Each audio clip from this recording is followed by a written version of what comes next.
Everyone, we are back for more of our vocab on Chapter 10, and our first word is going to be to kowtow. Let's look at what kowtow means. So to kowtow means to be totally subservient to someone else, to bow down, and basically even hit your head on the ground multiple times as you are bowing to someone. I don't know if you saw my bald spot there or not. But, so, kowtow, this often happened in China, which was considered the Middle Kingdom. For people who wanted to trade would have to kowtow before Chinese officials, especially the emperor, as a sign of submission and saying, you are more powerful than me and I just admit it. So, I should do this in class. Maybe have the students kowtow before you give me your chapter and essays and turn them in. Yeah, I like this idea. All right, that's the word kowtow. Our next word is Uyghurs.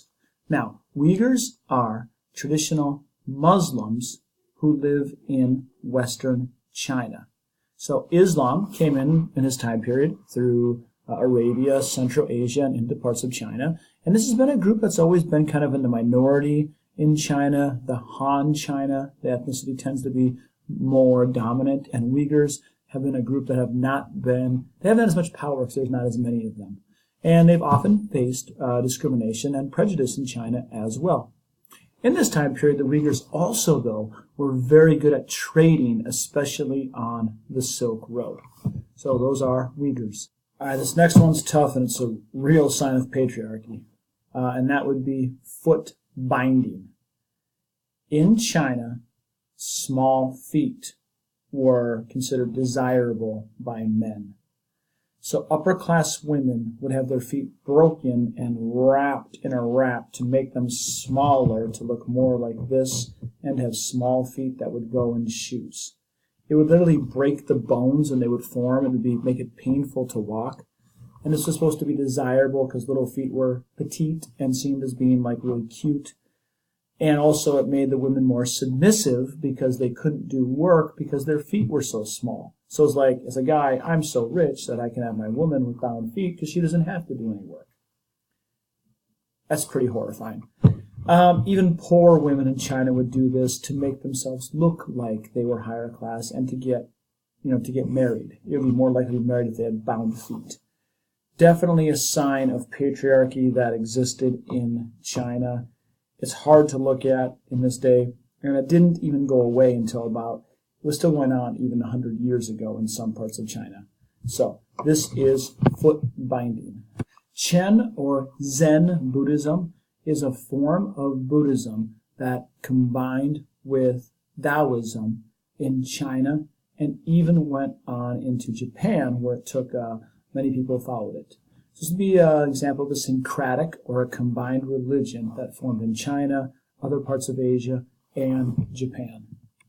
Neo-Confucianism takes a lot of the Confucian classics and brings them to life in the Tang and Song dynasties in China. It also combines elements of Taoism, and even a little bit of Buddhism gets in there to make a new form of Confucianism that becomes a belief system or philosophy that's followed by many people, and still has an emphasis on respecting elders, still has an emphasis on the examination system, which has traditionally existed in Confucianism. The Tycho Reforms in Japan were a way that the central government tried to get more power away from the nobles and aristocrats during the post-classical era. However, it was not very successful because the aristocrats were able to gain their power back and make China more decentralized in the post-classical era. So there never really was a strong centralized government that existed in Japan. I think I said China, but Japan, this is for Japan. Japan in the post-classical era. The tale of Genji is a tale of what life was like in post-classical Japan. It's a story of a samurai who's seen as being the scholarly Gentry. He is a person who basically describes what his life is like. It is considered the first novel, modern novel, and it is based on one character, and it says what it was like at the court in Japan, in the Heian court, or basically after the Tycho Reforms, after Japan had been decentralized, what life was like to be in the aristocracy or to be one of the richer people in Japan. It's known as being a brilliant novel and having great writing, really descriptive of what life was like in Japan at this time. Bushido is the code of the samurai. The samurai were kind of like knights in Europe at this time period. They were basically the little armies that the daimyos would have, who were like the aristocrats who would run their small plots of land. And samurais were basically like their warriors who would fight for a daimyo. They were more privileged, and they had this code that they were supposed to follow and live by, which was on their honor. One part of this code was called Seppuku. And in Seppuku, if a samurai was seen as being dishonored or dishonored himself, he would even have to kill himself instead of being like killed. So it was the code of honor that you were always supposed to keep as a samurai. Hi guys, it's Sabrina. The junior is the coolest kid around. Find me at Kristen Ray.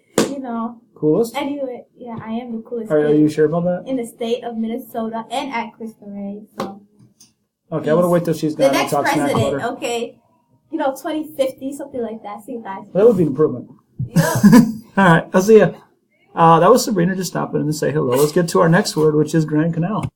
One of our students who took AP World last year. So, maybe next year you can be in a video. All right. So what are we talking about again? Let's go with the Grand Canal. The Grand Canal was a canal that was built in China to connect two of their largest cities and to increase trade throughout China. So this canal would allow trade to go on throughout China, which connected China and made it stronger, and also connected it more with the Silk Road and the Indian Ocean trade route to increase their trade and prosperity. In China was called the Middle Kingdom. So the Middle Kingdom would be a name for China. That's because China was so powerful and such a giant in economic power and political power that people call it the Middle Kingdom. That's why they had the kowtow when they even wanted to trade with them. And you guys better practice your kowtowing for your next vocab test. A tributary system. The tributary system also existed in China, and basically what it meant was you had to pay taxes in China just to be able to trade with China. You had to pay extra money, do all the kowtowing and everything, just so you could trade with China, which again shows us just how powerful China was during this post-classical era. In fact, usually in history, China's powerful. It's rare when China's not. All right, let's go on. Ooh, tributary system. Maybe I could do this with my grades in the class for the 4 O's. Let me think about that. The Shogun. The Shogun was the person who really had the power in Japan. It was the most powerful person. They had an emperor, but the military leader, the Shogun, was the person who really called the shots. You had the farmers, then you had basically the samurai above them, then you had the daimyo right there, and the shogun was on top, even though the emperor was supposed to be on top, really. The shogun basically told the emperor what to do. All right, next was the samurai, who we can see here. Samurai were the warriors in Japan. They'd lived by that code that we called earlier Bushido. Now, these were basically the warriors who worked for the wealthy landowners, who were called the daimyo. In fact, let's do that word daimyo right now. I know it's a little later in your packet, but let's get that one done. Daimyo were the wealthy landowners who had a lot of power in Japan. Samurai were basically their soldiers who fought for them, who lived with a code of honor. The shogun was the actual ruler in Japan, who, while the emperor had a title, didn't really have too much power. Guerrilla warfare is a way of fighting when there's a larger army marching against you, and you kind of hide in the woods and you hide places and you take your shots. Most people who use guerrilla warfare, they're not as strong, they're not as powerful, and they're trying to stop an invading army. So it's basically you're hiding, you're firing shots, and this is called guerrilla warfare. The equal field system was used in the Tang Dynasty, and it was basically used to redistribute or give land back to the farmers and take it away from the aristocracy or the rich. It was difficult to do because the aristocracy would charge the farmers rents and everything, and they could take their land. But the system was designed to try to give more poor farmers more land and take it away from the aristocracy. Also a way for the emperor and the central government to take their power over the aristocracy as well. A big difference between China and Japan in this post-classical era is that China will have a strong central government that will become powerful, and Japan will not. In Japan, the aristocracy can pretty much, do what they want. In China, no. The central government and the emperor were powerful. Champa rice. This is actually very important. Champa rice was rice that was brought in from North Vietnam into China, and it was rice that grew fast and could have a couple harvests in a season and allowed China to grow more food to feed their people and caused population to increase quite a bit in China. This led to more people and also led with China's strong central government and China being a major power in the post-classical era from 600 to 1450. Flying cash was something in China that was very similar to a check. It was basically a piece of paper that said that I'm going to allow this person to trade goods. I have money, but they don't have to carry it. On this piece of paper, I'll write how much money I'm going to give them. And because my seal, my name is trusted so much, they can travel with that. And if someone steals it, they can't use it because I didn't let them. I didn't write their name on it. It is basically a way for people to travel back and forth without carrying as many valuables with them. So flying cash would be one of the first forms of a check that would be used to say that I have the money, I'm going to give it to them. Here it is. When you get there, take it out. And a person could have their money in many different places, like banks that we have today, and they could take that flying cash to another bank in a different city and could get the money there. So it is an early form of a check that was used in the Tang and Song dynasty in China. The magnetic compass was invented in China and used in this time period by the Tang and Song dynasties as a way to get direction in the Indian Ocean trade route, in the Silk Road, and allowed travelers to go back and forth and trade more goods. Junk ships were used in this era to trade heavy goods all over the Indian Ocean trade route, from all the way to Africa, India, China, and they were used and they increased wealth of merchants and many dynasties all the way from like Great Zimbabwe to our dynasties in India and China as well. Wood block printing. This was printing that was used in China that basically allowed books and writing to be mass-produced. It's basically like an early form of a copying machine or a printer. Then you can put all the letters on a piece of wood block, put ink on it, and stamp it. And that would allow you to have multiple copies of writing without having to write it by hand.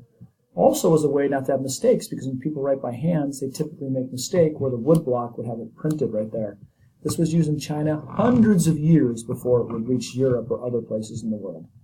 A nuclear family is a family where you basically have kind of like the mom, the dad, and the kids. Does that make sense? You have like the two parents and the kids. That's a nuclear family. It's different than an extended family. An extended family includes aunts, uncles, cousins, and other family members, where a nuclear family is just the parents and the kids. Sinification is basically Chinese influence spreading to other parts of the world. Korea, Japan, Vietnam have had different degrees of sinification, where Chinese influence through Confucianism, later on even when Buddhism goes through China, even though it started in India, where Buddhism goes through China then spreads to other areas, and government, many different ideas like script and writing, where Chinese ideas spread to other areas, especially in Asia. A scholar gentry are basically people who run a bureaucracy. They are people who are educated, they know how to read and write well, they've passed an examination system, and they basically make many of the rules that exist in society. Scholarly gentry really ran a lot of what went on in the Tang dynasty and later in the Song dynasty in China.